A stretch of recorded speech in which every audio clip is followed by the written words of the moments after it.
The seagulls follow trawler. It's because they think sardines will be thrown into the sea. Thank you very much. Talking nonsense. So I thought, no, enough's enough. Why should I put up with that? Talking nonsense. So I thought, no, enough's enough. Why should I put up with that? Don't back down, double down. Don't back down, double down.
Yes, here we go. The Bhoycie bus is back.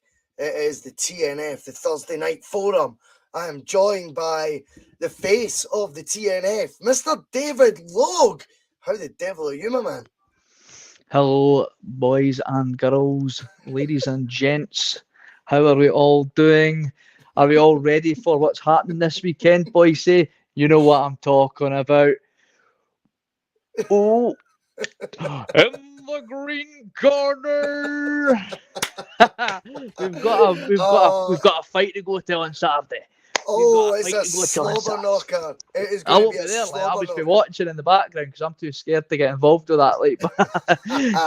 Mate, you can stand in the background with a steel chair in your hand. Endless Celts versus the Bhoycie bus, Saturday night, prime time. It is going to be all kicking off. We reckon it's going to be about 8 o'clock that we kick off. Who knows, really? I'm actually working till 6, so I'll be like, oh no. I've got a gig on Friday night. I'll be hanging. But don't worry, I will get back in gear by the time that comes. But it is a shame there's no double doing this week, but we are replacing that quiz with the Question of Sport special. First leg, the home leg. We've got home advantage to the first leg. You know, we're giving them the wee benefit of the doubt. They get to play the second leg at home, knowing what they've got to play for. But I don't give them much of a chance against us in that first leg. Myself, Phil McGinley, Mr. Statman himself, and Mark Kearney, who, well, I don't know. He'll be that funny, mate. He'll get a yes for half his answers anyway. I think they have got no chance, mate. I'll be honest. They've got no chance against us. They will need to have been swatting every night this week. I've watched a couple of the Under the Celts quizzes. Love these guys. They're just some of the soundest people you could ever wish to meet.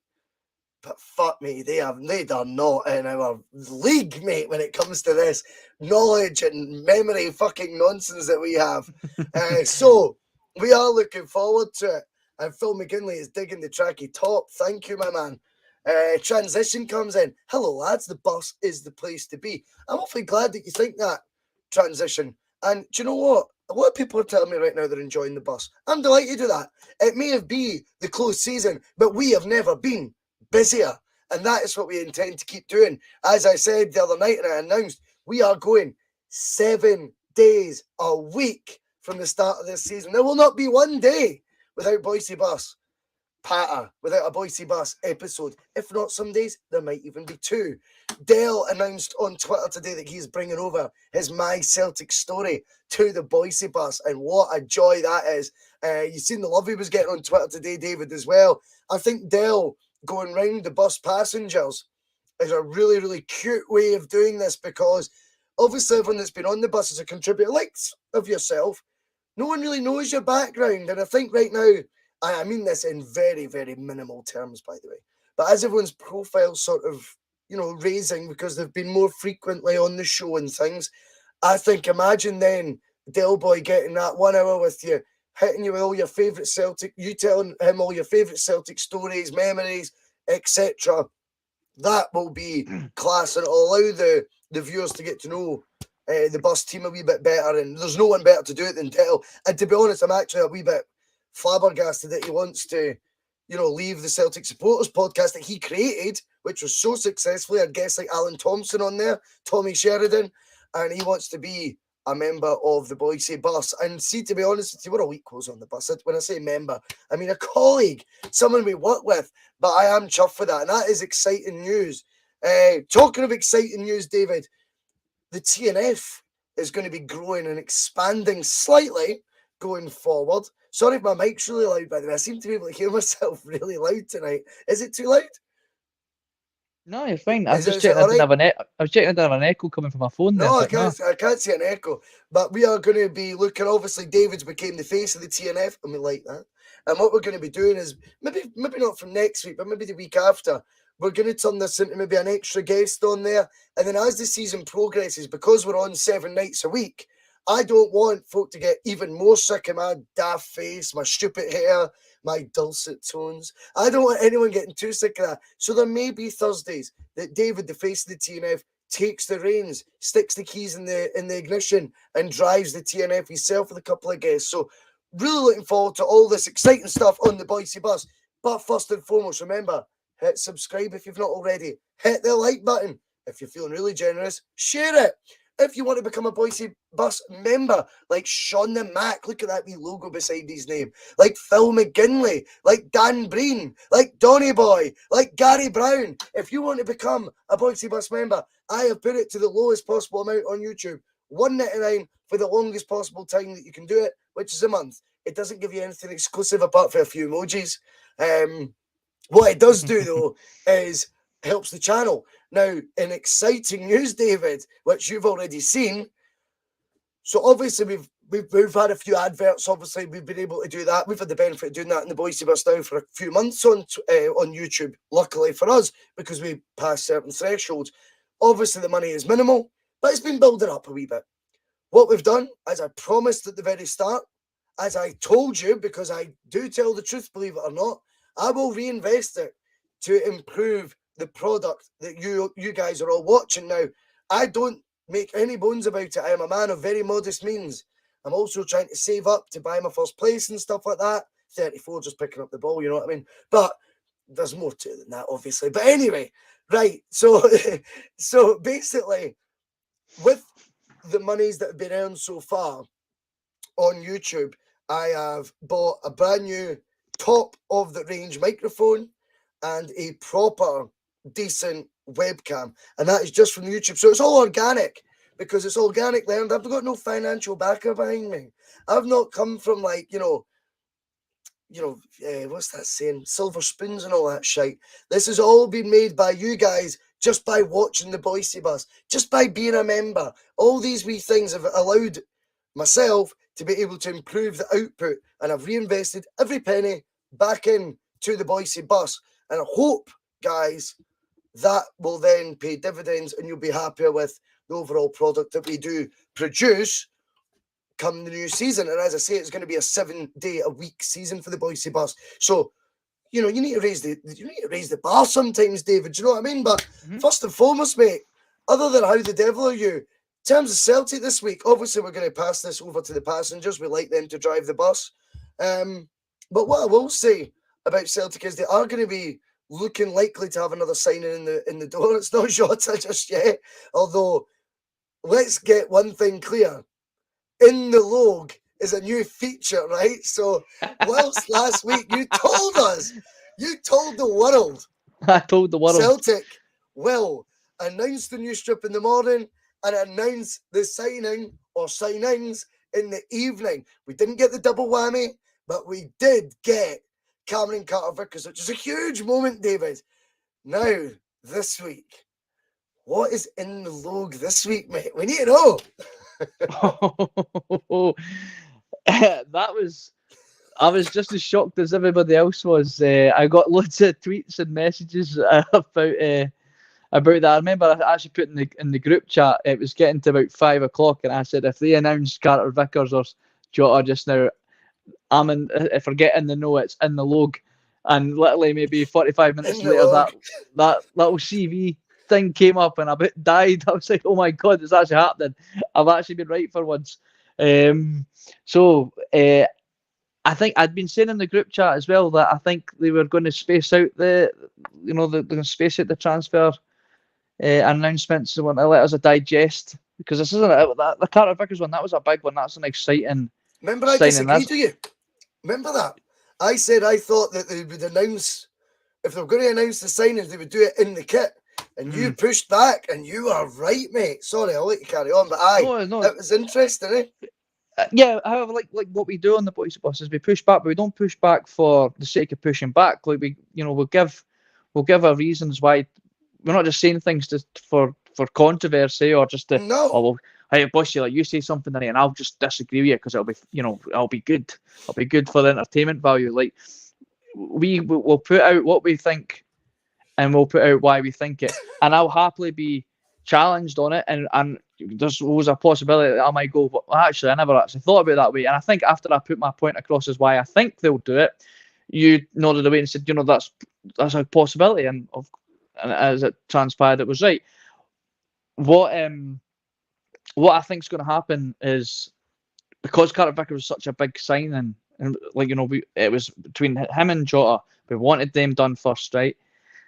They want us to soak it all in, drink it in, man, all that stuff. They want us to digest it and go, wow, Carter-Vickers, arguably one of the biggest signings we've had in a long, long time. I think so. This is monumental. This is juggernaut. Like, this is massive signing for us. So let's just hope fingers crossed, if things goes fine, he stays fit, right? Humongous. They want us to digest that as fans, enjoy it, soak it all in. Talk about it on Twitter, get the Twitter sphere going crazy, and then once it starts to go, right, okay, cool, Carter-Vickers is in the door. It's like, bam, Friday, Jota, tomorrow. I'm going for it. I'm putting my neck out. In the log, we are in his first talking point of the day, and boom, ITL strikes again. David Logue has just revealed Jota signs tomorrow. I think it's happening tomorrow. It's Friday. Mate. Friday's release day. Friday's See release if that day. is right, though. Weekend. If that happens, there'll be questions. My phone will be off the hook with folk going, who's that fucking cunt at your show who knows every single thing that's going on? But what's really going to happen tomorrow is, who's that cunt that was getting it? Jota was signing tomorrow. What a fucking dafty, man. That Seagrass doesn't even suit the hoops. We'll get on to Seagrass too. We will get on to Seagrass, absolutely.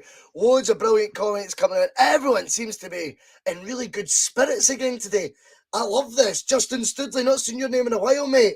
A very good morning to you, my man. And Lanky67.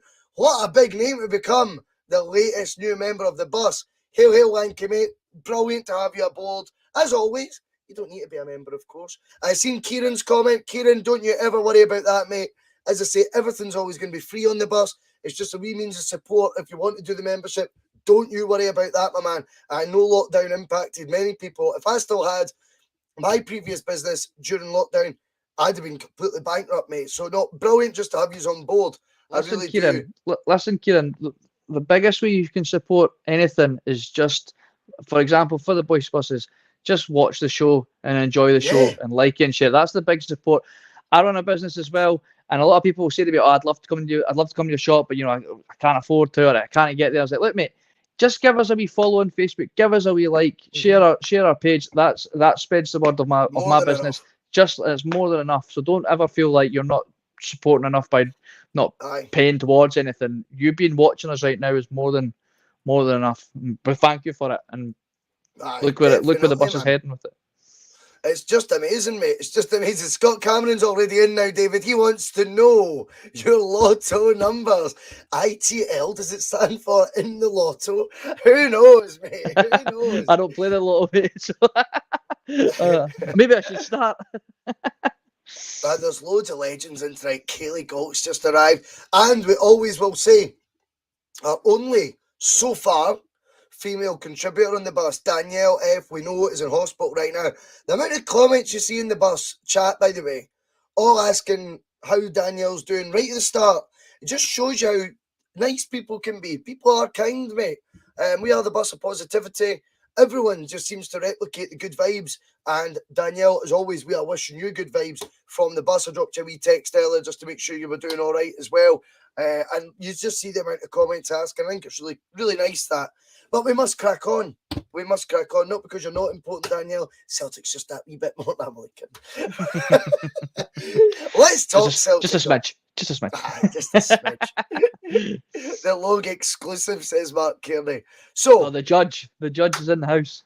We touched upon it. You've now went with the huge news. Jota signs tomorrow. I think more likely to sign tomorrow. Not that, again, I'm deliberately disagreeing with you. I think Jota will be revealed when the home kit's revealed. I'm now falling into your trap. I think the home kit will be revealed and Jota will be that night, the same way the Cameron Carter Vickers one was. What I do think, though, is tomorrow we could be seeing a signing, and it comes in the form of Mr. Segrist. I can't think his first name now. Segrist at Dundee United. Now, Segrist. We've got to go.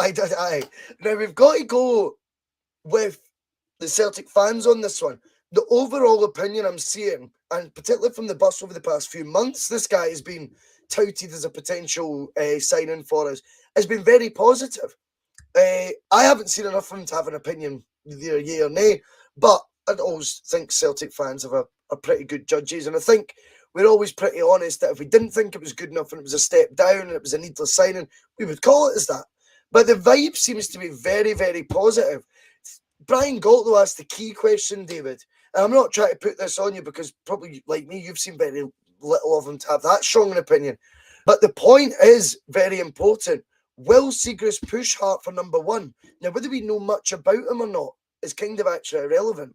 You know, I know he's on our doorstep and I should know more about him, but I don't, right? Because I don't watch much Dundee United. I have seen on Sportscene and watching highlights, if I can put up with Neil McCann sitting there, you know what I mean, for like longer than 10 minutes, and it gets to the last game and it's, you know, Dundee United, then yeah, I have seen him pull off some excellent saves. Of course I have. I've been impressed when he's played against Celtic. He looks very assured, which I like. But here's the key question. Now, this is also an open-ended question. It's not based on your opinion of Segrist. But what the question I want you to look at it, David, is will Segrist push Hart for number one? For me, there's literally no point in signing him if he's not there to do that. Will he push Hart for number one? Well, he certainly will push him a lot harder than Scott Bain will, and I think that's a start. That's a start, yep. And that might not be a very long measuring stick to go by, but I'm certainly feel a bit more. I'm sure if you ask majority of Celtic fans the question, do you feel confident when you see Scott Bain in the goals? The majority of people will say no. I think if you were to ask them, will you feel confident if you see Segrist in the goals, Joe Hart's not fit? I think majority of, at the moment, will say yes. I think most Celtic fans will probably say the same, that they haven't seen enough of Segrist to form an amazing and informal opinion on his goalkeeping ability. But when we've certainly played him, he's always been a thorn in our sides. And I've seen him play a few times against them across the city, and you know he's pulled off some big saves. Is he coming in as a number one or number two? He's coming in as a number two, but I think he's coming in as a very good number two. Yes.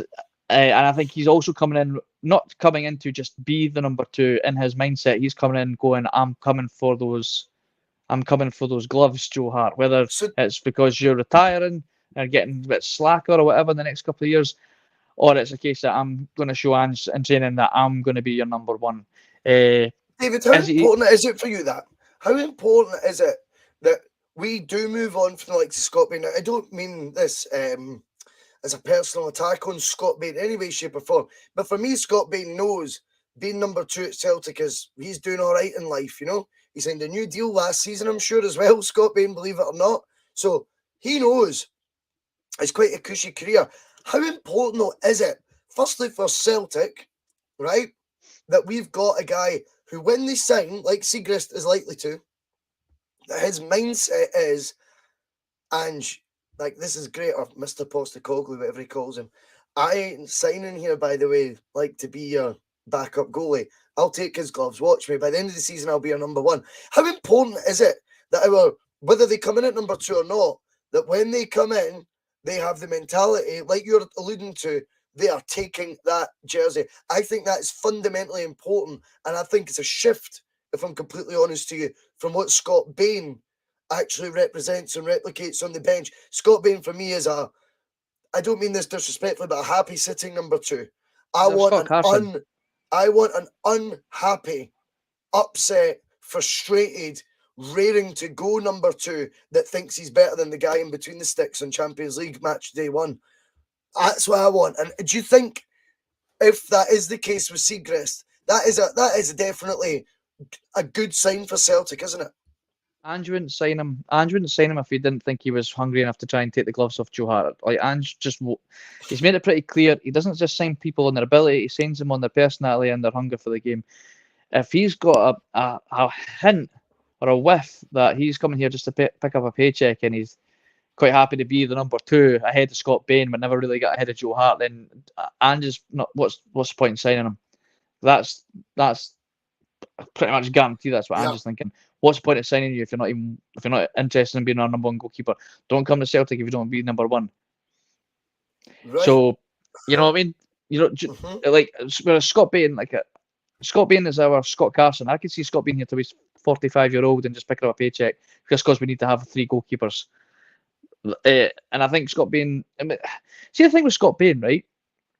This was the guy who couldn't get a game for Dundee. He went out on loan at Hibs and wasn't fancied, and then ended up at Celtic. The same which is window, bonkers, wasn't it? Yeah, Signed for Celtic in a Hibs trackie. It was madness, and I was like, why have we signed this guy? Couldn't he get a game for Dundee? And Neil Lennon didn't fancy him at Hibs. How's he ended up at us? And then he did all right. He did all right for a little bit, and I started to wonder what did they not fancy about him? But then it's critically maybe shown that he's quite happy. Just he's not got the mentality, or it's just a cushy gig. This I'm quite happy picking up medals for not really doing much. Whereas I think Siegrist is, how old Siegrist is? What, 28? If that is even as old as that, I don't know. Siegrist, 30. Is he really? Oh, okay. 30. Well, it's young for a goalkeeper. I think so. So so at this point in his career, he's not moving to Celtic to just be the number 2. I'd like to think he I is. hope not. And I'm pretty sure Ange, like I said, I've just alluded to there, is Ange will not sign somebody who's just here to fill a shirt. He'll want him to push for the number 1 shirt. And I think it can only benefit Joe Hart, because Joe Hart's got no competition right now. He knows fine well that Scott Bain's not taking his gloves, and Scott Bain's got no interest in taking his gloves. I mean, you've got somebody in that kind of position that Joe Hart finds himself in. It's very easy to become comfortable and what's the word I'm looking for? Like almost like complacent. Complacent. That's what I was looking for. Yeah, it's easy to become complacent when you know there's nobody chasing after you. And we've seen that what happened with James Forrest a couple of years ago. And then what happened? Paddy Roberts came in, took his jersey, and then when he come back for his second spell on loan, he couldn't get in the team because James Forrest got a foot up his arse and realised, if I'm wanting to still be the number 1 right winger at the club, I need to make sure that I'm pushing on, because this Paddy Roberts boy's come in and lit the league up. And I think that's what Siegrist is going to have to do in training, is light a rocket up Joe Hart's arse. Not that Joe Hart's needing a rocket up his arse. I think he's full of it's progression, mate. It's progression. It's evolution. Every season, this "we never stop" thing that is the motto just now. Well, if we never stop, that means that your goalkeeper, who was unchallenged for his jersey, the only player I feel in that team completely unchallenged. I know Cameron Carter-Vickers and Starfelt were never taken out if fully fit, but I still believe there was some form of challenge being, sort of formed, some form of challenge being formed by the likes of Stephen Welsh, who I'm sure was giving his all in training and doing his absolute damnedest to try and get the manager's attention. But in goals, for me, it was a non-competitive area of the park. Celtic need competition in all 11 positions on that pitch. Every single jersey, all 11 jerseys, have to have strong competition. That has to be enhanced in the case of Joe Hart. And it's not a diss on Joe Hart. It is just a fact that he needs pushed further by strong competition. And I'm hoping we've got that in the form of Siegrist. Let's play devil's advocate for a minute, David. Cameron Carter-Vickers. I mean, I am happy, by the way, about the Siegrist signing before I start this, but Cameron Carter-Vickers, for me, was a signing that had to be done. It made sense. And that transfer was already, it was already set up last summer. It was in its early formation last summer because of the option to buy on it. So that was really just a case of getting what you'd already done last summer over the line this summer when it was due to be done. Now, the first time we went into the transfer market, it's a free transfer from our domestic league, which we constantly deride and think isn't, going to provide enough competition for us to compete at European level. Does that match the ambition that we're looking for Angie's? What we've described on the bus at times as, he'll need 3 or 4 or 4 and 5 signings, but they'll all be first team ready. Well, the first one's a 30-year-old SPFL player on a free. Now, the optics of that, if you were just to put a blindfold on, I said the first signing we make will be a 30-year-old SPFL player on a free, and that's all I told you, I think you'd be a wee bit disheartened by that. Of course, I appreciate it's an individual case and it's completely different from that, but do you feel that that is the type of player that is going to push a first-team regular at Celtic with the experience he's got really on paper when you look at it? I'm not so sure. I think there is just a body of evidence because he's been in front of us that, yeah, he actually will do. And I do trust people's opinion on that 100%. But I think on paper, if you looked at it and you didn't know anything about Siegrist, say he was playing championship football in England last year, like Doris de Vries, for example, at Nottingham Forest, I think we'd be a wee bit underwhelmed by that being the first signing of the new era. I'm not talking it down, by the way. As I said at the top, this is devil's advocate now we're playing. We are talking about the other side of it. Because I like balance to every debate, mate. Yeah, like Siegrist. If Siegrist was an unknown entity from the championship, like you said, and that was the case, like, we've signed this goalkeeper, he's 30-year-old from the championship, don't know much about him, barely seen him play, as a possibility to try and take Joe Hart. Yeah, naturally, because we're fickle and we are going to be like, what? Like, no, I want to see us put down 5 million for a Greek international goalkeeper. Oh, wait, we know how that fucking turns out, right? So, like, that's why we have to try and go, right, okay, let's just take a step back and see, and we have to kind of do our own research. Now, Siegrist, we've got him on we've not got him yet, but let's say we get him. Pretty much got him, if we've got him. And he signs tomorrow on a free. I'm pretty happy with that he's a free because, like, I know from experience of watching him enough in the league to know that we've got a pretty decent enough goalkeeper there that's going to, do a job for us if need be. I'm not saying he's going to take the number 1 glove, but I know deep down in my heart that he's going to do a good job for us if need be, if called upon in the cup games. Joe Hart goes down with a sore thumb, or his hair goes out of place or something. We know that he's going to fill the goal and do enough job on a free. It now allows us to focus our transfer budget elsewhere on maybe arguably a more important position that we maybe need to fill, i.e. a left winger or a central defensive midfielder or a left back. If we want to fork out big money on positions that we feel we really need to strengthen right this second, I'm going to be pretty happy with a free transfer. I'm not too worried about what the fee is now. And let's flip it. He's on a 3-year deal at the minute, and we want to chuck. And Dundee United are going to be stubborn, and we want 3.5 million plus add-ons for him. Then I'm a bit like, oh, okay, can we find a better goalkeeper for 3.5 million? Probably. But then you're dipping in a market that you don't know. Okay, he's got international experience. in Greece. It's such a fine balance in that, finding when it comes to you wanting the free guy that enough about that you're comfortable with, or would you be rather that we made a statement of intent to spend 5 million on a goalkeeper we've never heard of, and he's had 2 good games against us in the Champions League last 2 seasons ago.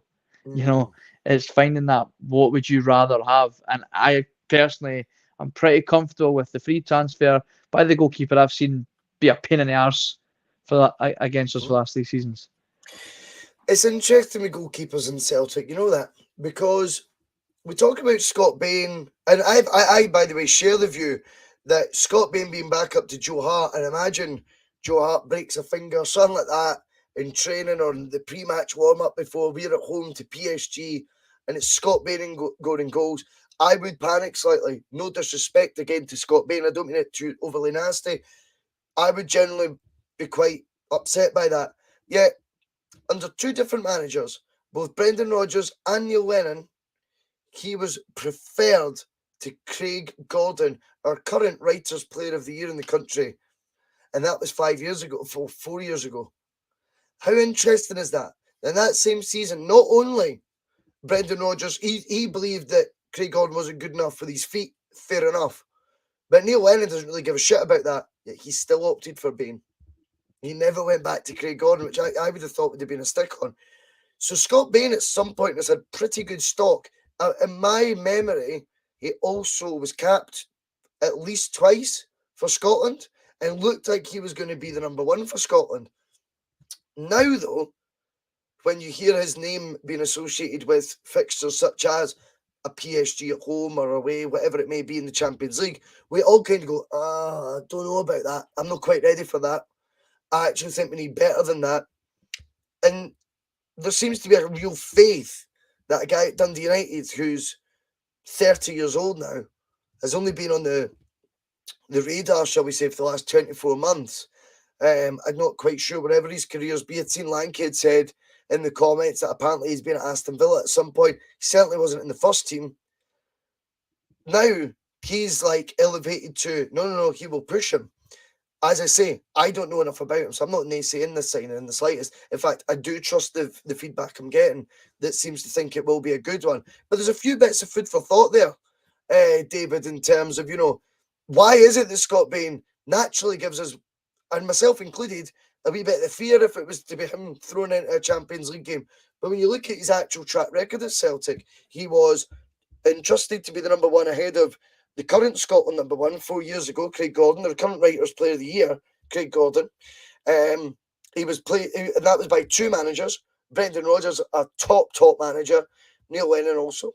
And then you've got, I don't mean top managers, I mean Neil Lennon as well, thought the same. And then given a new contract by what we believe is an elite manager in Ange Postecoglou.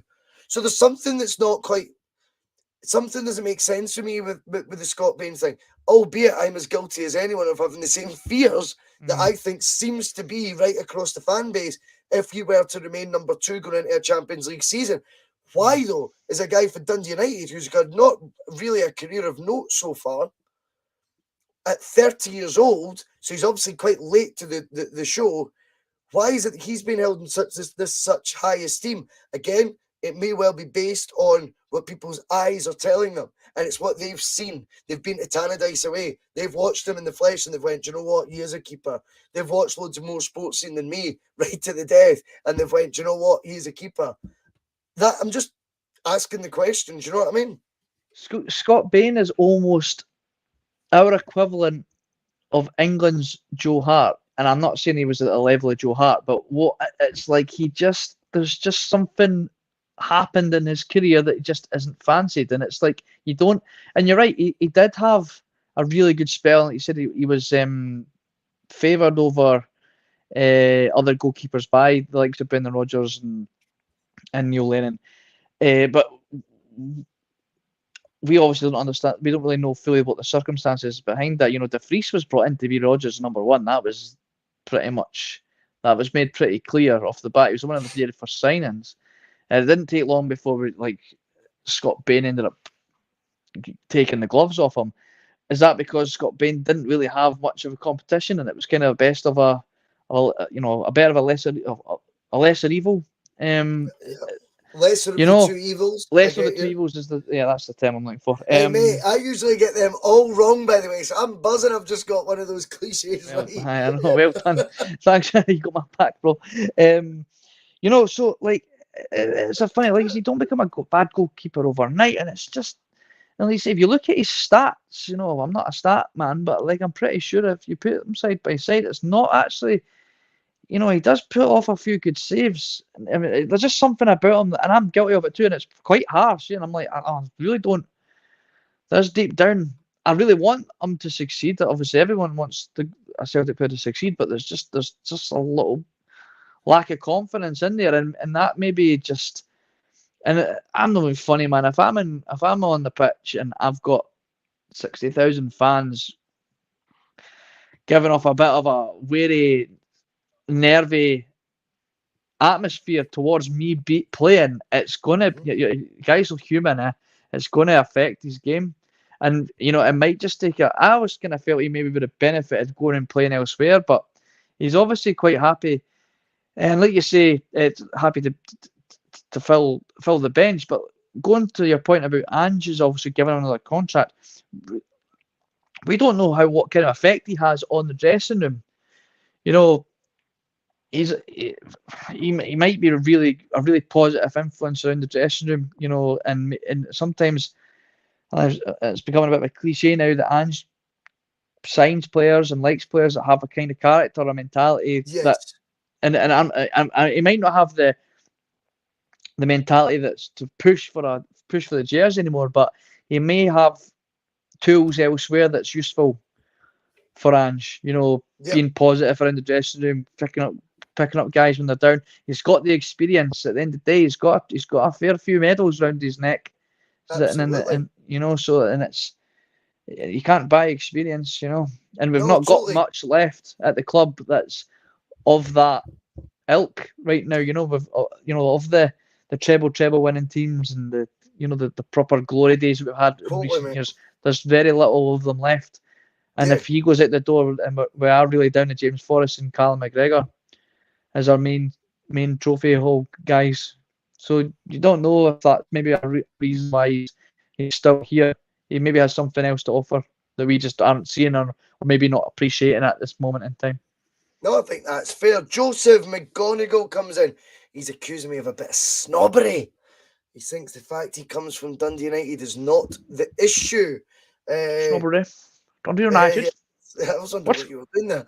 If Ange has been watching him, that's good enough for me, which is absolutely fair. What I was trying to do was compare the career trajectory of Scott Bain of a similar age to Siegrist and Siegrist's career so far.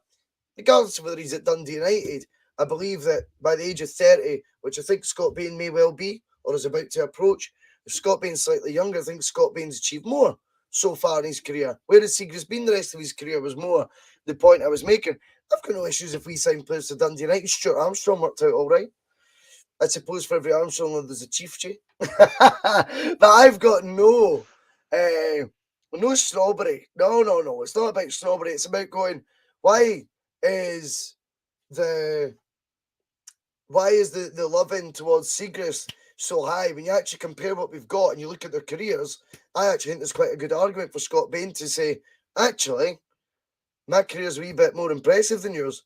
He was involved. He's got the medals as well, by the way, which we're not even touched on yet, and he's played a big part in winning a lot of those medals. So, yeah, I don't know. I think it's fair debate, and it tells me that Siegrist is obviously a keeper that has really impressed people, judging by the reaction to it. And like I say, I'm very much on the fence in the sense that I've not seen enough of him to have much comment, but I do trust the views.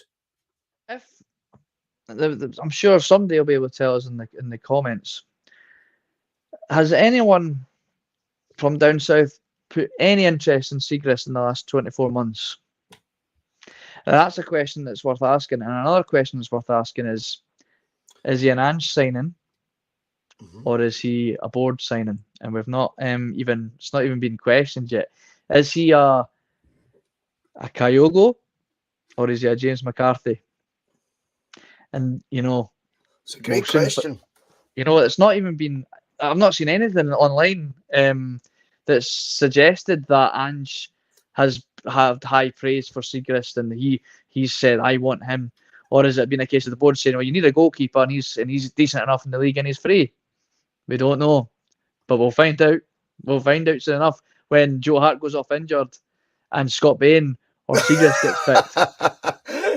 I mean, you would like to think that that this is very much this summer going to be an Ange Postecoglou production, every signing. It's very important that that is the case, of course, and we've debated that till the cows come home. But you're absolutely right. When you look at it, who else has been linked with Segrist in this time? I'm not sure. Maybe someone will have some further info. It's not a rhetorical question. I've never heard anything, and I've got clients that are quite a few that are Dundee United fans. My father-in-law's a Dundee United fan. Not once has he said, "Oh, we might be losing Segrist to Aston Villa or Nottingham Forest," you know, or anything like that. But you know, it's a matter. The whole thing about Scott Bain's medal ahead. You know, he's done more in his career than Segrist has. It's a matter of circumstances, of course. Like, but he had to do it though, mate. He had to do it. He had to play in those finals, whether he's got fortunate or not. He had to still do it though, mate. Remember that save for Morelos and stuff like that, clutching the ball at Ibrox. He had to do that. Yes, okay. Fortunes maybe favoured him in the sense that he was gifted that opportunity, but he did take it. You would have to say as well. Yeah, of course. You could say he grasped it with both hands.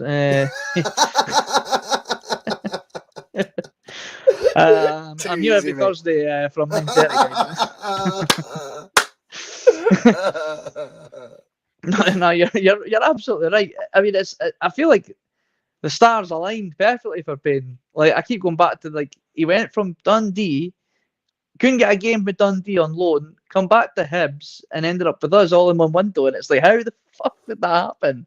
And like, he took the opportunity and ran with it for a while. And then he's found himself a nice comfy space at the back of the Ange bus and just got his headphones on and listened to some heavy metal or whatever it is he likes to listen to, you know. But it is very interesting because he's not Segrist, whilst albeit he's not done yet. There's been another player that's getting linked right now that's frustrating me a wee bit with the narrative. And again, it's very important not to get too caught up in what the media say, because as we've discussed before, David, sometimes it could just be mischief making. I think when Anthony Joseph tells you we're interested in Vinicius, what's he called? Vinicius? The Brazilian Sousa. guy. Sousa, yeah, Sousa, yeah. Right. I believe that's like Anthony Joseph puts it to print when it's a fact, right? Like, I'm not saying that he's doing all the journalism to get it. I don't know. Maybe he is. But definitely when he eventually tweets stuff, you go, right, that's pretty much, it's already cemented anyway. So he's saying that there's definitely interest there. But then he caveats it with another tweet. And I've spoken to Anthony a few times, by the way, no DMs. He's sound as fuck, right? I'm convinced he's a pretty big Celtic fan as well. But anyway, that's by the by. But he is a sound lad. And he caveats his tweet with saying he suspects that Vinicius de Sousa is it Sousa? It is Sousa, eh? Why can I not think of this guy? Vinicius, like we'll call him, right? So Vinicius Junior? He thinks though, is it Junior? No, that's the one I'm yeah, you thought about it when I said it. Yeah, we're signing him. Bhoycie in the IPL. Vinicius Junior is signing him. Yeah, bastard. Aye.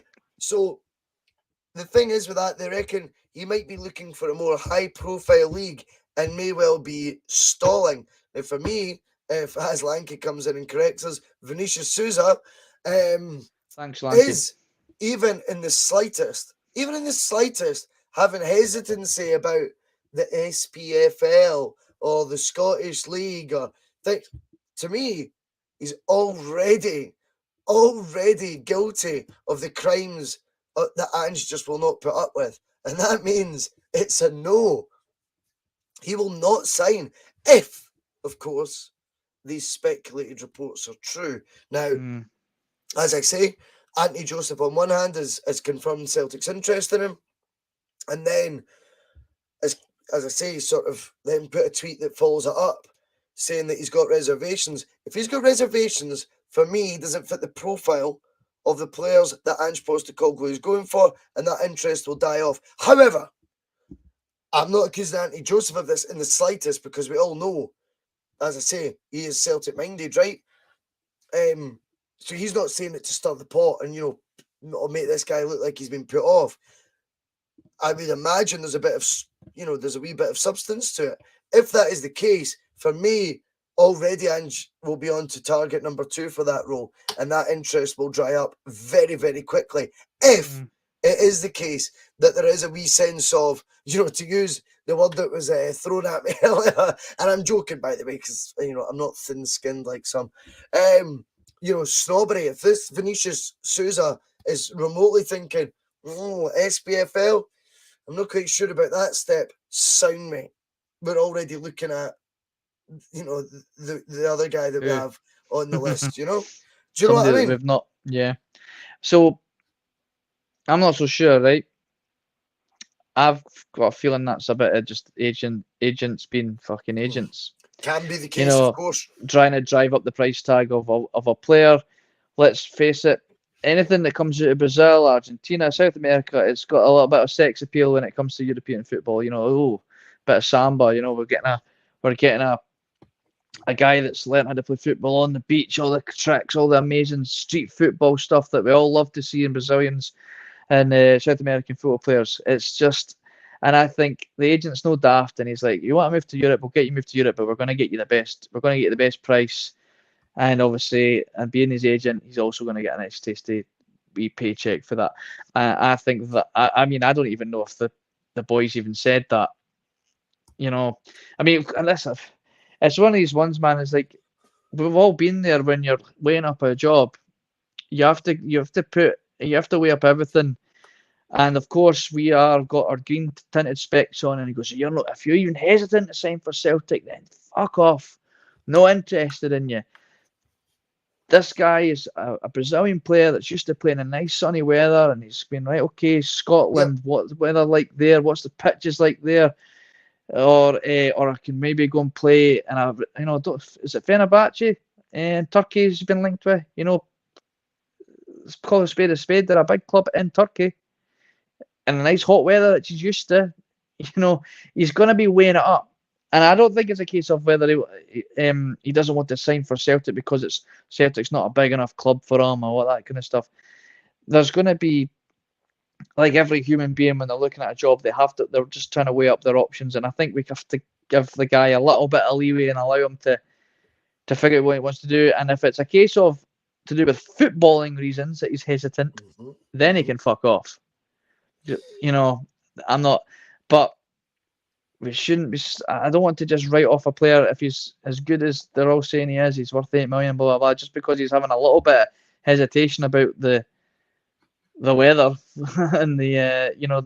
I'm not going to be too upset just yet. I mean, the boy's we've not really had a strong link with him yet. I want to be like that. I want to be like that guy too, and be like, nah, fuck off, man. You know what I'm saying? Fuck off. Then it's like, well, hang on a minute. Like, let's just. Yeah, what do we know? I mean, what do we really know? We don't. You know, no, we don't really know. We're just being told that he's weighing up options, like everyone fucking does. Like, doesn't matter what situation in life you're in, you have to weigh up the options and what's going to be more beneficial for you. And that's all he's doing. Let him do that, and what will be will be. And like, Ange isn't going to. Okay, go. Right, let's flip it. That story's been linked that the player might not fancy the SPFL, and that story's getting linked because Celtic don't want to pay the money. If the story's still a myth, right? You've said you don't. Has he said that? Let's say, well, whose benefit is it for if he's not said that? Let's just say he's not said it, right? And there's no real insight on this. Is it maybe Celtic who want it to be seen that the player doesn't fancy coming to the SPFL because they're, what's the same? Is it bulking? Is that how you say it? Or is it bulking? Bulking. I know you're saying. The £7.5 million price fee. So we've just managed to get our excuse in already, and we've got us Celtic fans sitting there going, "Oh, well, Ange will not want him anyway."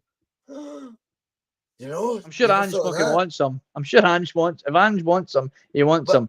And Angel, Not about Ange he's- though. Not about Ange. About the board not wanting to shell out that money. yeah, because like what the board more bothered about? The board worrying that people think Celtic are being cheap, or the fact that Celtic aren't seen as a big enough club But if the for player him to doesn't want want to to come come, to. what could we do, guys? You know, hey, we wanted to buy him, but the player didn't want to come. There's the story leaked. You've got to look at every angle, eh?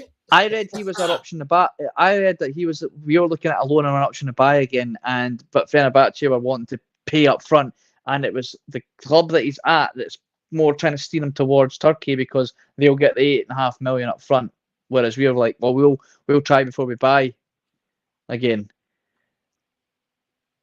I'm sure that's what I'd read, unless it was the left back, but I could have sworn I'd read that the Brazilian boy that we were looking at an option to buy, a loan with option to buy, but the team in Turkey that he's been linked with were willing to pay the money up front.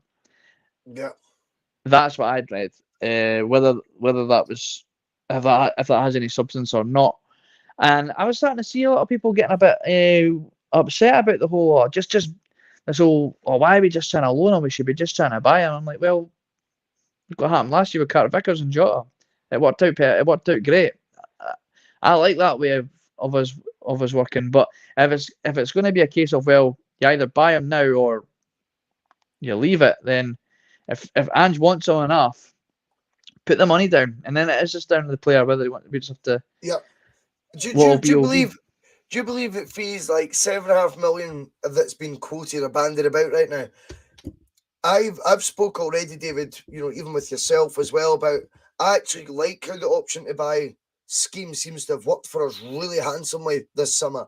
I think Jota will confirm that he's a Celtic player. Tomorrow in your case, I think inevitably it will happen in the coming days, weeks, whenever the Celtic home shirt's announced. But either way, we're in agreement. That'll be 2 out of 2 option to buy loans that we've got over the line if Jota does do the damage. So on one hand, you look at that and go, that's a really good road to go down for Celtic because it's a try before you buy. It is an affordable way of signing really top players because you're getting them on a fee that is predicated on of where their career stance is before they've had 40, 50 games at Celtic, as opposed to inflated because of the successful 40, 50 games they've had at Celtic, i.e. Cameron Carter-Vickers on the back of his 40 games, 50 games for Celtic last season, value is probably £10 million. We get him for 6. Jota's is £6.4 million, but based on actually his work at Celtic in the last 10 months, he's probably looking at 10 to 12 million pounds. We're getting them though for the price that was agreed before that. So there's an argument to say, I get why the board would want to do that with Vinicius. I totally get it, David, right? And I think that works. However, what also must be taken into consideration is we have to be seen to be backing the boss. In a Champions League season, what tools Ange had last summer pale into insignificance to what he has this summer. So every summer is a different challenge for a Celtic manager. Last summer, Ange spoke about it in his Sky Sports documentary. It was, I realised pretty quickly, he said, this is going to be a big rebuild. So whilst you're part of a big rebuild, without the funds of the Champions League, because we exited that at the first hurdle, or second hurdle, whatever it was, to Midtjylland, what we have to be completely honest about is the fact that now, this time around, we have a cash revenue or a cash stash. I'll call it that. That's his fucking catchphrase tonight, mate. There is a balance. There is a balance of money already ready to be topped up by UEFA's money, by the TV rights, etc. That takes us up to a substantial amount of equity. That for me, £7.5 million players not a lot of money. Suddenly don't become that big a hurdle. If Ange has identified him as key, or has identified him as one of the top of his 5 list, I don't think we should be shuddering at the prospect of investing that money. And I think as well, we have to look at the timeline of events. Vickers and Jota arrived on deadline day. Now, I wouldn't be opposed to another deadline day loan signing with with option to buy, if that makes sense. But Mm. I am not having that, mate. Mid-June. I think if it's mid-June, then he's been identified early enough for Celtic to get the player over the line. Obviously, with the players willing to do so. If the player then rejects, I'm all fine with that. Before I come to you on that, David, I'm getting me green notifications everywhere. What's going on? Danielle, you sweetheart. 4.49. I mean, Danielle, you're the one in hospital. We're all thinking of you. And you've just donated 4.49 to the bus. That's so kind. Thank you very much. And Gary Brown, Phil McGinley's #1 fan. I'll pass that tenner to Phil. Don't worry. Thank you so much, Gary, mate. And it's brilliant having you on the bus every night, mate, that you've been on. I know you've really been enjoying the journeys. You've been taking the bus on this close season. And thank you for your support. And that is really, really kind, mate. And by the way, no one needs to be doing that. It's really appreciated if you do. But, you know, I'm happy with the 199 the 199 membership's massive to me. But David, hopefully you've not forgotten everything I've just spieled there for about 10 minutes. What's your take on the angles of how we approach these sort of signings? I see what you're saying about, like, you know, this loan to buy option being a thing so early on in the transfer window, and like it maybe isn't showing as much intent as maybe we as fans are wanting from the board. And like, if we were, like you say, if we were like near the deadline day and this exact thing that we've seen on Twitter today, if it's Anthony Joseph, you know, if that tweet came up on deadline day, I think we'd all be pretty excited, and it's, you know, we'd be quite happy with the loan option to buy. I would like to just see us splash out the cash, because, like you say, we want to make waves in Europe, and just made it pretty clear he wants to make waves in Europe, and the only way we're going to do that is by signing the players of that quality. We're saying that with absolutely zero knowledge of the boy. I've never seen the boy kick a ball. Of course. I've not even checked him out on YouTube yet. I can see Well, Lanky rates him though, and I kind of like Lanky's take on things. He seems to be clued up. Lanky says he's Patrick Vieira, mate. Mark II. Oh. Which, and by the way, I know that sounds headline grabbing, but trust me, Lanky67 is a guy I've watched on YouTube now for, like, his comments. I don't mean like watched him, like, but I've seen his comments. He's dead on, mate, a lot. Like, he's got like proper knowledge. That's his comparison. I'd like to think he might be just by looking at the pictures on it. I'm building a profile of a player by just looking at some images I've seen on Twitter, and I get what he's coming with the Vieira. He does look like a badass. Like, he does look like you wouldn't want to mess with him. He'd maybe get the Wanyama vibes off him. You know, just a bit more solid in the in the midfield, a bit of fight, a bit of grit. What we're after, and if it's, like I say, if it's a player that Ange's identified and he wants, then I would like to see us just go out and spend the money. And just got a good track record that he can find a player with a fraction of that amount of money, then, you know, give him some leeway and let him open up the purse a wee bit for him, and let him. If that's going to be our big signing this summer, like, that's the big one, and it's a position that we probably could do with strength, and I really would like. I'd like it to happen. I can see where the board are coming from. A little bit that we got our hands burnt a little bit with the for splashing out. But we thought we were making big intent signings with Ayeti and Barkas, and I think would have liked to try before we buy with those two. So it's again, it's a difficult one, but yeah, so early on the transfer window, I would rather we just spent the money.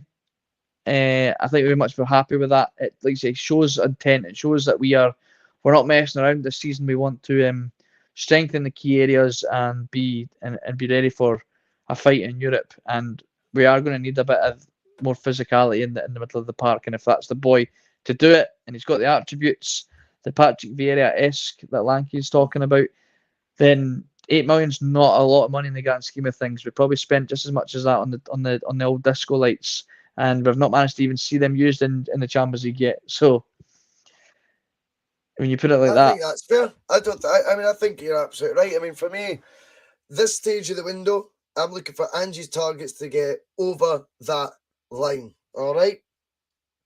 When it comes to option to buy loan signings, I want them to be done at the end of the window as a wee Brucey bonus, shall we call it, David? You know, like, see if there's like Yeah. on the 31st of January, we go, oh, we've just got him on loan with an option to buy.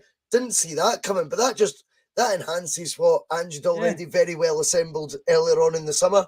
That for me, I'm very, very palatable to, and I'm very, very happy and encouraged by the way the Jota and Cameron Carter Vickers moves have went. That is an avenue now Celtic can reuse, but not at the beginning of a window, and not when we're as cash rich this window, unlike seasons and seasons before, since Brendan Rodgers' first and second season, where the manager did not get the credit back, in my opinion. And O'Brien Warrior will be straight in disagreeing with that, but that's just the way it goes. Now, it is an hour that we've hit. We're going to do one more talking point, if that's all right with you, David. Sure, I've got all the time in the world, mate. Superb. Paul Not quite Phil McFarlane just McGinley wishing- time, but I've got time. 3 in the morning, son. There's a marathon, Bhoycie bus marathon. We got There's clubs in Ibiza that shut before us last night. Jota's probably earning them because he's been everywhere at that point. So, Terry Robb's just joined as well. There he is, big handsome Terry. Good big to see you. Can't Keza. wait for Terry back on the bus. That'll be great.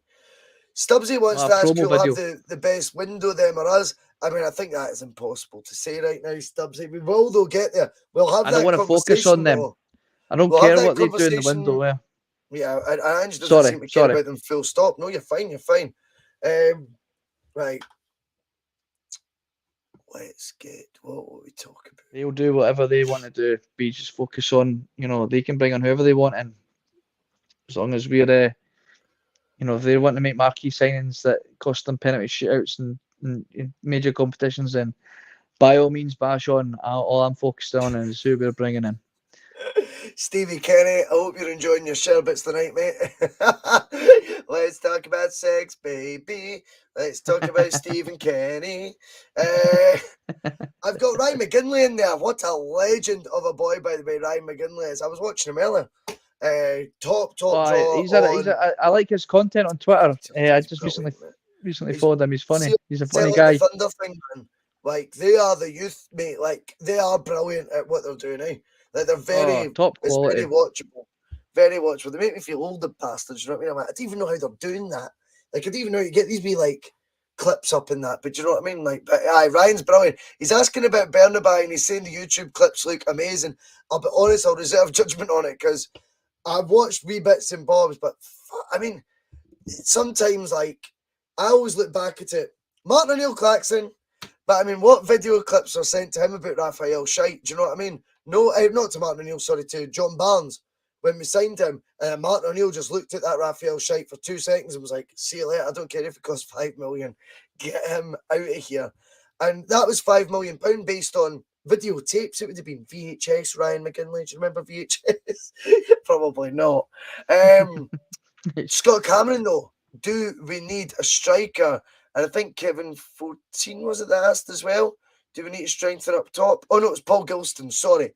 Paul Gilston as well. Do we need to bolster our attack too? So I've got to be consistent, mate. I said Seagrist has to come in with the attitude that I'm taking Joe Hart's gloves. I don't care if I'm coming here as number 2. I'll be number 1 by the end of the season, mate. I think that's very, very, very important to have that mindset. Now, we have to be honest and we have to look at the upfront situation and never rest on our laurels there either. We cannot rest on our laurels. We have to look at the upfront situation and say both Kyogo and Giakoumakis at times have had considerable periods injured. All right? Considerable periods injured last season. When they're both out, is there anyone even close to the quality playing up top? And for me, Maeda as a lone striker does not work. I'm a complete Maeda convert once I've seen him out wide. I think he was wonderful. I think he did loads of great work for us out wide. right? In fact, I thought he was excellent towards the end of the season, and he's the type of player now you can't imagine Celtic going into the next season. That type of player like Maeda not being a part of it. But up top, for me, there's two kings. Giakoumakis is the number 9 at Celtic. Kyogo, for as amazing he is, and I've called him player of the year, I think, for last season, if I'm honest, I think can play numerous positions in that Celtic team, albeit we've seen his best efforts up top. But based on the injury record both had last year, based on the fact we're now going to be in the Premier competition in Europe, we're at the top table with teams that are signing guys for £350,000 a week. If we think we can go in there with only 2 recognised strikers, think again. For me, Paul Gilston, for me, Scott Cameron, the question you ask is, can we bolster or will we bolster the front line? For me, there will be another number 9 that arise, but very much in the ilk of Seagrist, that they may well be more of a modest fee, but they'll be there with the mindset to compete for that jersey, albeit a struggle to see, it being either Kyogo or Giakoumakis. But if injuries prevail again, then we will need someone of quality to go in there. And like I say, the Maeda option, I'm not convinced of. Abada maybe is a decent finisher. I still wouldn't be full of confidence if he was left as the number 1 striker. David, will we sign another number 9 this summer? I think we will, and I'm starting to think that might be our loan to buy option at the end of the window. I think that might be our loan to buy. That might be the loan to buy. I Yeah, like that. Yeah, I like that. Because let's just go back to what we're saying about the Boyd and CDM. I think we go and sign, whether it's him or someone else, that's our statement of intent. Big, strong CDM that we spend our money on, and the left back, possibly this boy that was just mentioned. We already have Giakoumakis and Kyogo, with possibly Maeda playing as a striker, permanent signings. And we've, like you alluded to, we are between the two of them. They missed a full season essentially. Near enough. Aye. And it's a great point. That is a great point. So essentially, we had one fit striker all season. If you look at it that way, and we ended up having to use some wingers in between, playing out of position, and that just can't happen at Celtic. We had at one point Dembele and a 40-goal season, Lee Griffiths up front, and then we brought in Odsonne Edouard on loan, a very, very good striker that ended up being a brilliant striker for us in the future. Yeah. But he was brought in knowing, look, mate, you're going to be a big deal here, but right in the pecking order right now, you're here in case we need you, and you will make an impact when you come on. That's the kind of striker that we're going to be needing, because Giakoumakis or Kyogo, depending on who you ask, they're the number 1 striker, okay? With one or the other as the alternative, depending on opposition and swapping them in between games. Brilliant example, because Dembele and Griffiths really were. I mean, Griffiths started number 1 under Rodgers. Dembele was on the bench, if you remember.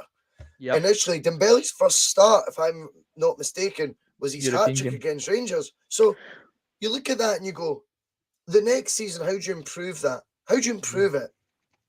We bring in the big boys. And Odsonne Edouard comes in as a raw youngster for Paris Saint-Germain and scores probably the most important goal of that campaign. That is emphatic. And that tells you the importance of having this third option. I think it's a great question that the guys watching have asked, because it's so easy to get complacent and think, we've got 2 icons there. Kyogo is a darling of the fan base, right? Make no mistake. The photos of him jumping on hands and cuddling him and that, you just can't help but love him. And his work rate on the park, his ethics on the park, he really epitomises as well a lot of Ange ball, if you want to call it that. But he adds a lot of quality too. Then you get Giakoumakis, the guy who's he's the people's champion, in my opinion. He plays like we would play if we had ability. Enigma. But he plays like we would, with that from the heart, from the soul, man. Do you know what I mean? And with, by the way, a hell of a lot more quality than I think he gets credit for. This is a brilliant duo to be added to. We have to find a way to do it. I love the thought process you've got there of why not make that your loan with option to buy the same way we did. Yeah, because you're with getting a quality. Hudson You could Edouard. get a quality striker that's just not quite getting into the team that we're hoping to loan him from, but we know he's more than capable enough to play for Celtic. But at this minute in time, learn your place, earn your keep. You know, Yep. pay your dues. You'll come on when needed. You know you're a quality player. We know you're a quality player that could probably start for us. However, we've got these two boys that are our main guys at the minute that we are focusing on right this second. And you never know, may leave us this next season. And then we know that we've got a player that is ready just to come straight in. You're not upsetting anyone. It's a win-win situation. Yep. You're not discounting Giacomakis and Kyogo, but you're letting them know, by the way, we've got a quality player on the bench there, by the way. And as soon as you pick up an injury, he's going to walk straight into this team, and we have an option to buy him next season. And all it does is makes them not get complacent, gives us an exciting new signing that we haven't, had to fork out a lot of money for just yet, and he's going to provide quality for us in the team. It's a no-brainer. Yeah. And it fills the bench. It gives us an option off the bench that, if he manages to find a way to play Giacomakis and Kyogo together, which is what we're really hoping that he'll do, we don't have a natural striker on the bench to come off especially when we see a Yeti leave. Mm-hmm. I don't want to see. Well, I don't want to see Abada move into the striker position. I want to keep him out on the right and have an actual striker, an actual number 9 come in off the bench if needed be. Yeah, I think that's absolutely fair. We will round it up tonight, but obviously I've just had a wee look at Twitter there as well. Bernabei is apparently edging closer and closer to moving to Celtic, so very exciting. Argentine fullback. Rave reviews from Ryan McGinley, celebrity almost, you could say, in the comments tonight, raving about him, and apparently he's very close to signing. I've just had a wee look over the old Twitter sphere. According to David Logue, Jota signs tomorrow. Remember, in ITL in the Logue. It's tongue-in-cheek banter, by the way. Before this anyone happens, starts thinking that it will happen That'll happen. It will happen. This isn't a spoiler. This isn't a prediction. This is a spoiler.